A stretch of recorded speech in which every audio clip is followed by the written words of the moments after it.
Hi guys, ಎಲ್ಲರಿಗೂ ನಮಸ್ಕಾರ. ಇವತ್ತು ಕರ್ನಾಟಕ ಲೆಜಿಸ್ಲೇಟಿವ್ ಅಸೆಂಬ್ಲಿಯಲ್ಲಿ ನಡೆದಂತಹ ಒಂದು ಸೆಷನ್ನಲ್ಲಿ KPSC ಬಗ್ಗೆ ಹಲವಾರು ಪೊಲಿಟಿಷಿಯನ್ಸು ಅದ್ರ ಬಗ್ಗೆ ಡಿಸ್ಕಸ್ ಮಾಡಿದ್ದಾರೆ. ಫಸ್ಟ್ ಆಫ್ ಆಲ್ ನೋಡಿದ್ರೆ ಅಶೋಕ್ ಅವರು, ಅಪೋಸಿಷನ್ ಲೀಡರ್ ಅವರು, 3 ಇಂಪಾರ್ಟೆಂಟ್ ಪಾಯಿಂಟ್ KPSC ಬಗ್ಗೆ ಪಾಯಿಂಟ್ ಔಟ್ ಮಾಡಿದ್ದಾರೆ. ಮೊದಲನೆಯದಾಗಿ ಬಂದು ಫೊರೆನ್ಸಿಕ್ ರಿಪೋರ್ಟ್.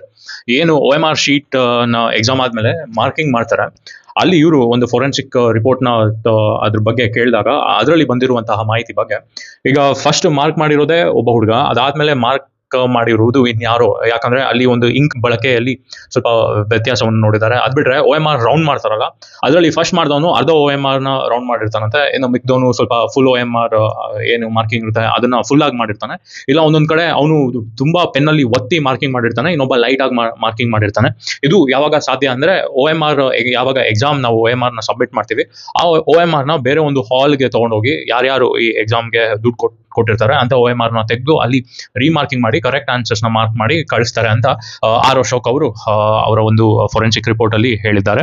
ಅದಾದ ನಂತರ KPSC ಅವರು ಹುದ್ದೆಗಳನ್ನ ಮಾರಾಟಕ್ಕೆ ಇಟ್ಟಿದ್ದಾರೆ. KPSC ಪ್ರಿಲಿಮ್ಸ್ ಪಾಸ್ ಆಗ್ಬೇಕಂದ್ರೆ 60 ಲಕ್ಷ. ಮೊದಲು ನಾವೇನ್ ಅನ್ಕೊಂಡಿದ್ವಿ, ಇಂಟರ್ವ್ಯೂ ಆದ್ಮೇಲೆ ಪೋಸ್ಟ್ಗೆ ಒಂದು 60 ರಿಂದ 70 ಲಕ್ಷ ಕೊಡ್ಬೇಕಾಗುತ್ತೆ ಅಂತ. ಬಟ್ ಈಗ ಪ್ರಿಲಿಮ್ಸ್ ಸೆಲೆಕ್ಷನ್ ಆಗ್ಬೇಕಂದ್ರೆ 60 ಲಕ್ಷ ಕೊಟ್ಟು ಪ್ರಿಲಿಮ್ಸ್ ಸೆಲೆಕ್ಷನ್ ಆಗೋ ತರ ಮಾಡ್ಕೊಂತಾ ಇದ್ದಾರಂತೆ. ಸೊ ಬಹುಶಃ ಇದೊಂದು ಕಾರಣ ಇರಬೇಕು ಈ ವರ್ಷ ಏನಕ್ಕೆ ಕಟ್ ಆಫ್ ಅಷ್ಟೊಂದು ಹೈ ಹೋಗಿದೆ ಅಂತ. ನೆಕ್ಸ್ಟ್ ನೋಡೋದಿದ್ರೆ PDO ಹುದ್ದೆಗಳು 25 ಲಕ್ಷಕ್ಕೆ ಮಾರಾಟವಾಗಿದೆ ಅಂತ ಅಶೋಕ್ ಅವರು ಹೇಳಿದ್ದಾರೆ. ಮೂರನೇದಾಗಿ ಕನ್ನಡ ಭಾಷಾ ಬಳಕೆ ಬಗ್ಗೆ ಡೀಟೇಲ್ ಆಗಿ ಅವರು ಒಂದು ರಿಪೋರ್ಟ್ ಕೊಟ್ಟರು. ಯಾವ ಕ್ವಶನ್ಸ್ ರಾಂಗ್ ಆಗಿದೆ, ಎಲ್ಲಿ ತಪ್ಪಾಗಿದೆ ಅಂತ ಬಹಳ ಚೆನ್ನಾಗಿ ಸ್ಪೀಕರ್ ಅವ್ರಿಗೆ ಎಕ್ಸ್ಪ್ಲೇನ್ ಮಾಡಿದ್ದಾರೆ. ಸೊ ಅದಾದ ನಂತರ ನಾವು ನೋಡೋದಿದ್ರೆ ಯತ್ನಾಳ್ ಸರ್ ಅವರು ಕೂಡ KPSC ಒಂದು ಸ್ಕ್ಯಾಮ್ ಬಗ್ಗೆ ಮಾತನಾಡ್ತಾರೆ. ಅವರು ಸ್ಟಾರ್ಟಿಂಗ್ ಅಲ್ಲಿ ಹೇಳ್ತಾರೆ, KPSC ಬರೆಯುವವರು ಬಹಳ ಬಡ ಮಕ್ಕಳು, ಒಂದು ತುಂಬಾ ಬಡತನ ಬ್ಯಾಕ್ ಗ್ರೌಂಡ್ ಇಂದ ಬರುವಂತವರು. ಅವರು ದಿನ ಎಲ್ಲಿ ಊಟ ಮಾಡ್ತಾರೆ ಅಂದ್ರೆ, ಎಲ್ಲಿ ದೇವಸ್ಥಾನದಲ್ಲಿ ಪೂಜೆ ನಡೆದು ಅಲ್ಲಿ ಫ್ರೀ ಆಗಿ ಊಟ ಡಿಸ್ಟ್ರಿಬ್ಯೂಷನ್ ಮಾಡ್ತಾರೆ ಅಂತ ಜಾಗದಲ್ಲಿ ಹೋಗಿ ಡೈಲಿ ಅವ್ರ ಹೊಟ್ಟೆ ತುಂಬಾ ಊಟ ಮಾಡಿ ಇಂಥ ಎಕ್ಸಾಮ್ಗಳಿಗೆ ಪ್ರಿಪೇರ್ ಆಗ್ತಾರೆ. ಅಂತ ಬಡತನದಿಂದ ಬರುವಂತಹ ಮಕ್ಕಳು KPSC ಎಕ್ಸಾಮ್ಗೆ ಪ್ರಿಪೇರ್ ಆಗ್ತಾರೆ. ನೀವು ಅಂತ ಬಡ ಮಕ್ಕಳಿಗೆ ಅನ್ಯಾಯ ಮಾಡ್ತಿದ್ದೀರಾ, ಇದು ಒಳ್ಳೇದಲ್ಲ ಅಂತ ಅವರು ಕೂಡ ಒಂದು ಅಸೆಂಬ್ಲಿ ಡಿಸ್ಕಷನ್ ಅಲ್ಲಿ ಹೇಳ್ತಾರೆ. ನೆಕ್ಸ್ಟ್ ಅವರು KPSC ಮದುವೆ ಭಾಗ್ಯ, ಮ್ಯಾರೇಜ್, ಏನು ಈಗ ನಾವು ಅಧಿಕಾರಿಗಳ ಮಕ್ಕಳನ್ನ ಮದುವೆ ಆಗಿ ನಿಮ್ಗೆ ಎಕ್ಸಾಮ್ ಪಾಸ್ ಮಾಡಿಸ್ಕೊಡ್ತೀನಿ ಅಂತ ಆಮಿಷವನ್ನು ಓಡ್ತಾರೆ ಅಂತ ಕೂಡ ಯತ್ನಾಳ್ ಸರ್ ಅವರ ಭಾಷಣದಲ್ಲಿ ತಿಳಿಸಿದ್ದಾರೆ.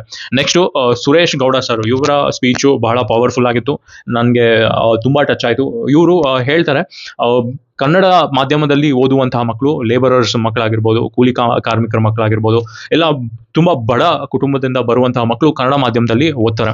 ಅವ್ರಿಗೆ ಇಂಗ್ಲಿಷ್ದು ಗಂಧ ಗಾಳಿ ಗೊತ್ತಿರಲ್ಲ. ಅಂತ ಮಕ್ಕಳಿಗೆ ನೀವು ಕನ್ನಡ ಬಿಟ್ಟು ಇಂಗ್ಲಿಷ್ ಅಲ್ಲಿ ಕ್ವಶನ್ ಅರ್ಥ ಮಾಡ್ಕೊಳ್ಳಿ ಅಂತ ಹೇಳೋದು ಬಹಳಷ್ಟು ತಪ್ಪು ಅಂತ ಸುರೇಶ್ ಗೌಡ ಸರ್ ಅವರು ಕೂಡ ಅವರ ಭಾಷಣದಲ್ಲಿ ಹೇಳಿದ್ದಾರೆ.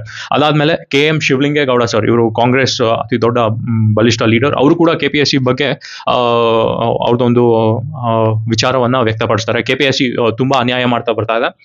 BJP ಇದ್ದಾಗ ಅಂತ ಅಲ್ಲ, ಕಾಂಗ್ರೆಸ್ ಇದ್ದಾಗ ಅಂತ ಅಲ್ಲ, JDS ಪವರ್ ಅಲ್ಲಿ ಇದ್ದಾಗ ಅಂತ ಅಲ್ಲ, ಇದು ಯಾವುದೇ ಪಕ್ಷ ಒಂದು ಅಧಿಕಾರದಲ್ಲಿದ್ರು ಅಲ್ಲಿರುವಂತಹ ಅಧಿಕಾರಿಗಳು, ಚೇರ್ಮನ್ಗಳು ಹುದ್ದೆನ ಮಾರಾಟಕ್ಕೆ ಇಟ್ಕೊಂತಾರೆ, ಅವರು ಹುದ್ದೆನ ಮಾರಾಟ ಮಾಡ್ಕೊಂಡು ದುಡ್ಡು ಮಾಡ್ತಾರೆ. ಇದರಲ್ಲಿ ಪೊಲಿಟಿಷಿಯನ್ಸ್ ಅವ್ರದ್ದು ಕೈವಾಡವಿಲ್ಲ ಅಂತ KM ಶಿವಲಿಂಗೇಗೌಡ ಸರ್ ಅವರು ಕೂಡ ಅವರ ಅಭಿಪ್ರಾಯವನ್ನು ತಿಳಿಸಿದ್ದಾರೆ.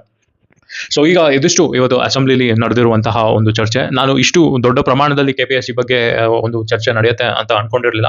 ಬಟ್ ಇದು ಇಡೀ ಒಂದು ಅಸೆಂಬ್ಲಿ ಇತಿಹಾಸದಲ್ಲೇ ಒಂದು KPSC ಮೇಲೆ ಇಷ್ಟು ದೊಡ್ಡ ಚರ್ಚೆ ಆಗಿರುವುದು ಮೊದಲನೆಯ ಬಾರಿ ಅಂತ ನನಗೆ ಅನ್ಸುತ್ತೆ. ಈಗ ಈ ಇಷ್ಟು ಕ್ವೆಶನ್ಸ್ಗೆ CM ಅವರು ಆನ್ಸರ್ ಕೊಡಬೇಕಾಗುತ್ತೆ.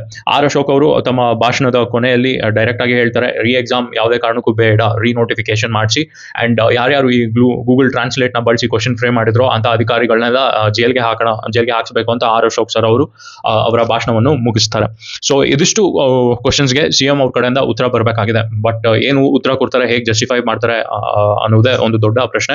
ಇಷ್ಟೊಂದು ದೊಡ್ಡ ಮಟ್ಟದಲ್ಲಿ ಡಿಸ್ಕಷನ್ ಆಗಿದೆ ಅಂದ್ರೆ ನನ್ನ ಪ್ರಕಾರ ದೇರ್ ವಿಲ್ ಬಿ ಅ ರೀನೋಟಿಫಿಕೇಶನ್, ಅದಂತೂ ಖಂಡಿತ ಅಂತ ಹೇಳ್ಬೋದು. ಈಗ KAT will be a very small player. ಇಂಥ ದೊಡ್ಡ ಡಿಸ್ಕಷನ್ ಬಂದಾಗ KAT ಅವ್ರ ಮೇಲೆ ಪ್ರೆಷರ್ ಬಿದ್ದೇ ಬೀಳುತ್ತೆ. ನಾವೆಲ್ಲ KAT ಡಿಸಿಷನ್ಸ್ ನೋಡಿ ಬಹಳಷ್ಟು ಪ್ಯಾನಿಕ್ ಆಗಿದ್ವಿ. ಬಟ್ ನನ್ನ ಪ್ರಕಾರ KAT ಅವ್ರಿಗೆ ಈಗ ಒಂದು ಪ್ರಾಪರ್ ಡೈರೆಕ್ಷನ್ ಕೊಟ್ಟಂಗೆ ಆಗಿದೆ. ಅಂಡ್ ಎಕ್ಸಾಮ್ ಆಗೋ ಸಾಧ್ಯತೆ ನನಗೆ ಬಹಳಷ್ಟು ಕಾಣ್ತಾ ಇದೆ. ನಿಮ್ಮ ಅಭಿಪ್ರಾಯ ಏನು? ನಿಮ್ಗೆ ಏನನ್ಸುತ್ತೆ ಈ ಎಕ್ಸಾಮ್ ಬಗ್ಗೆ? ನೀವು ಯಾರಾದ್ರೂ ಎಕ್ಸಾಮ್ ಬರಿಬೇಕಾದ್ರೆ ನಿಮ್ಗೆ ಯಾರಾದ್ರೂ ಆಮಿಷ ಒಡ್ಡಿದ್ರ, 50 ಲಕ್ಷ ಕೊಡಿ, 60 ಲಕ್ಷ ಕೊಡಿ, ಪ್ರಿಲಿಮ್ಸ್ ಮಾಡಿಸ್ಕೊಡ್ತೀನಿ ಅಂತ ನಿಮ್ಮ ಹತ್ರ ಯಾರು ದುಡ್ಡು ತಗೊಂಡಿದ್ರೆ ದಯವಿಟ್ಟು ಕಾಮೆಂಟ್ ಸೆಕ್ಷನ್ ಅಲ್ಲಿ ತಿಳಿಸಿ ಅಂತ ಹೇಳ್ತಾ ನಾನು ಈ ವಿಡಿಯೋನ ಇಲ್ಲಿಗೆ ಮುಗಿಸ್ತೀನಿ. ನಿಮಗೆ ಈ ವಿಡಿಯೋ ಇಷ್ಟ ಆದ್ರೆ ದಯವಿಟ್ಟು ನನ್ನ ಚಾನಲ್ಗೆ ಸಬ್ಸ್ಕ್ರೈಬ್ ಆಗಿ ಅಂತ ಹೇಳ್ತಾ thank you. See you in my next vlog.